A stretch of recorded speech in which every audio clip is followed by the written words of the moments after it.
You're on a journey through the Bible to experience the epic story of God and to learn your part to play in the unfolding drama. Prepare for your role as you learn your history, your enemy, and your king. Welcome to the Bible Brief. Join us today as the people of Israel decide to worship a God of their own making, rather than the God who delivered them from slavery in Egypt. You're listening to the Bible Brief.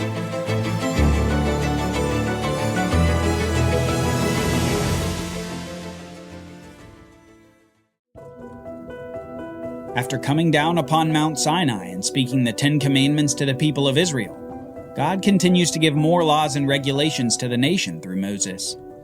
The Sinai Covenant is being filled out with God's stipulations given, but soon God and Israel make it official. The Israelites agree as a nation to be obedient to the Lord, and the Sinai Covenant is formally established. The ratification of this covenant agreement happened like this. Moses wrote down all the words of the Lord. Early the next morning, he got up and built an altar at the base of the mountain, along with 12 pillars for the 12 tribes of Israel. Then he sent out some young men of Israel, and they offered burnt offerings and sacrificed young bulls as peace offerings to the Lord. Moses took half the blood and put it in bowls, and the other half he sprinkled on the altar. Then he took the book of the covenant and read it to the people, who replied, "All that the Lord has spoken we will do, and we will be obedient." So Moses took the blood from the sacrifice, sprinkled it on the people, and said, "This is the blood of the covenant that the Lord has made with you, in accordance with all these words." This ceremony is the ratification, or the making official of the covenant. The people agreed to obey God's rules, and God has said that he will go before them into the land and bless them in the land if they obey this law.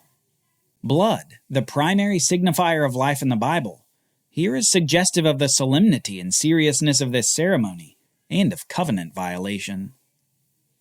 Just after this ceremony, Moses is called back up on Mount Sinai. The Lord said to Moses, "Come up to me on the mountain and stay here, so that I may give you the tablets of stone, with the law and commandments I have written for their instruction." On these tablets would be written the 10 words that God had spoken to the people. Further, while Moses is on the mountain, God reveals more of the 600 rules in the law that he was giving the people. This process of tablet writing and legal revelation continues for 40 days and 40 nights. Over a month upon the mountain, where Moses received instructions from God. And the people at the base of the mountain begin to become impatient. It's at the very end of this 40-day and 40-night time period that the sad next phase of the Bible begins. A phase of repetition that characterizes this people that God has delivered from slavery. When the Lord had finished speaking with Moses on Mount Sinai, he gave him the 2 tablets of the testimony, tablets of stone, inscribed by the finger of God.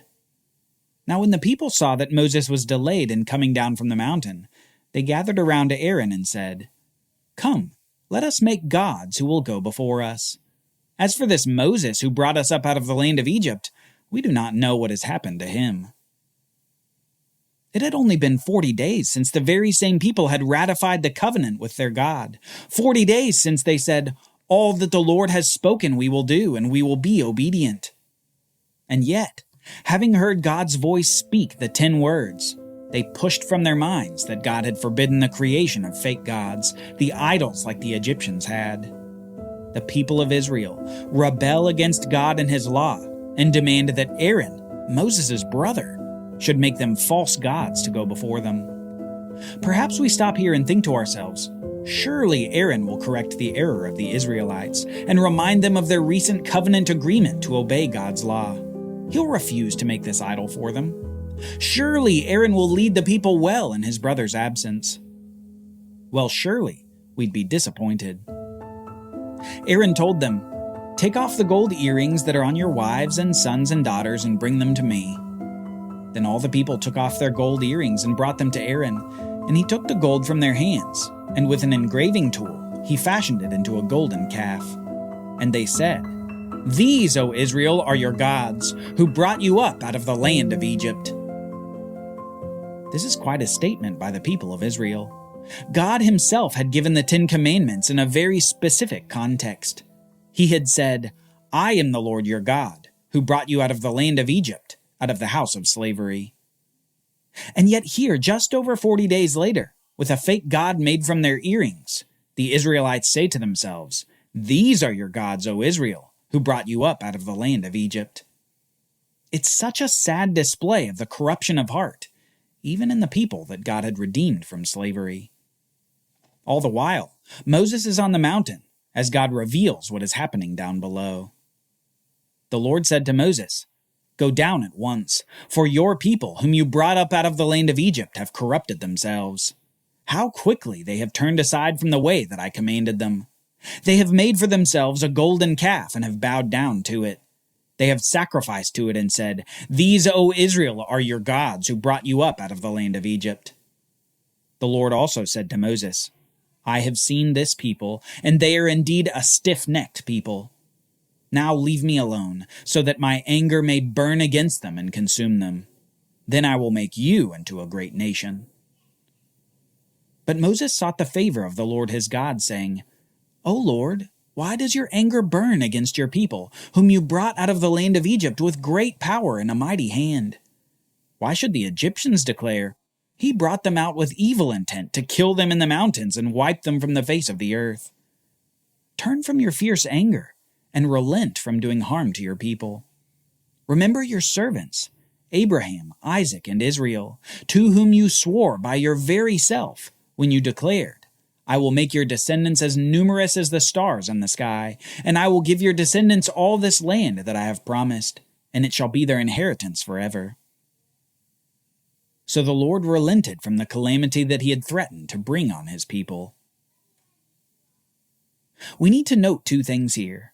First, that God is justifiably angry with the people and proposes just starting his plan anew with Moses. But the second thing is this. Moses appeals to God's reputation and to his promises, after which God doesn't bring the disaster he planned upon his people. God reveals an intention, but relents from it upon Moses' plea for God to protect his own reputation and faithfulness to his promises of old. Finally, after this conversation with God, Moses goes down and berates the people before destroying the golden calf that Aaron had made. This golden calf event becomes emblematic of a consistent cycle where the Israelites continually rebel against God and his rules, despite the generally godly leadership of Moses. And it's in each of these cyclical events that God adds more and more stipulations to the law. It's as if God is responding to the sin of the people by adding more legal requirements for them to follow.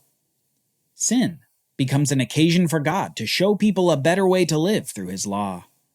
And as the people leave Mount Sinai, heading for the land of Canaan, God continues revealing his law to Israel. Eventually, they finally make it to the border of the land, the place that they had only been thinking and dreaming of for the last 400 years in Egypt. This was a land that God described as flowing with milk and honey, with blessing abounding to all. This was the land long ago promised to Abraham and his descendants. Here at the border, amidst the excitement of the people, Moses sends 12 spies into the land that they might report back what they see. He says to them, "Go up through the Negev and into the hill country. See what the land is like and whether its people are strong or weak, few or many. Is the land where they live good or bad? Are the cities where they dwell open camps or fortifications? Is the soil fertile or unproductive? Are there trees in it or not? Be courageous and bring back some of the fruit of the land." And so the 12 spies enter the land, and after 40 days they return with a report. Yet as they return with fear, as most of them say this: "We went into the land to which you sent us, and indeed it is flowing with milk and honey. Here is some of its fruit. Nevertheless, the people living in the land are strong, and the cities are large and fortified." 10 of the 12 spies forward the narrative that the people dwelling in Canaan are large and strong, and soon fear spreads among all the people of Israel. Yet 2 of the 12 spies report differently. They encourage the people and say, "The land that we passed through and explored is an exceedingly good land. If the Lord delights in us, he will bring us into the land, a land flowing with milk and honey, and he will give it to us. Only do not rebel against the Lord, and do not be afraid of the people of the land, for they will be like bread for us. Their protection has been removed, and the Lord is with us. Do not be afraid of them." Despite this passionate plea to the people, however, the people respond in an aggressive way to these two courageous and faithful spies. The people immediately suggest stoning the two spies to death. Fear is a powerful force, and fear leads to the nation's failure to obey God at the precipice of the promised land. The people brought to Canaan by God refuse to go in for fear of the inhabitants of the land. It's for this great failure to go in that they suffer a severe punishment. God responds to their sin, telling Moses these words: "How long will this wicked congregation grumble against me? I have heard the complaints that the Israelites are making against me. So tell them, 'As surely as I live, declares the Lord, I will do to you exactly as I heard you say. Your bodies will fall in this wilderness, all who were numbered in the census, everyone 20 years of age or older, because you have grumbled against me. Surely none of you will enter the land into which I swore to settle you, except for the two faithful spies, Caleb and Joshua. But I will bring your children, whom you said would become plunder, into the land which you have rejected, and they will enjoy it. As for you, however, your bodies will fall in this wilderness. Your children will be shepherds in the wilderness for 40 years, and they will suffer for your unfaithfulness until the last of your bodies lies in the wilderness. In keeping with the 40 days you spied out the land, you shall bear your guilt 40 years, a year for each day, and you will experience my alienation. I, the Lord, have spoken, and I will surely do these things to this entire wicked generation which has conspired against me. They will meet their end in the wilderness, and there they will die." God has announced it, and it will come to pass. 40 years of wandering in the wilderness as a judgment for not entering the land that God had promised them. 40 years without a permanent home. And each and every Israelite over 20 years old will die in the wilderness. All except for the two faithful spies, Joshua and Caleb. 2 faithful men out of hundreds of thousands. Join us next time as we meet the next generation of Israelites.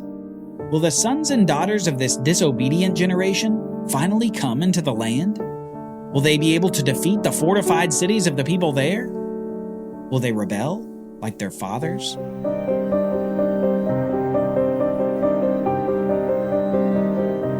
For Bible readings, reflection questions, and quizzes, don't miss the Bible Brief app, available on iOS and Android, so you can go deeper into the story. The Bible Brief is a project of the Bible Literacy Foundation, a nonprofit dedicated to helping you learn the Bible. Give to support the Bible Brief by visiting BibleBrief.org or tap the Give link in the show notes.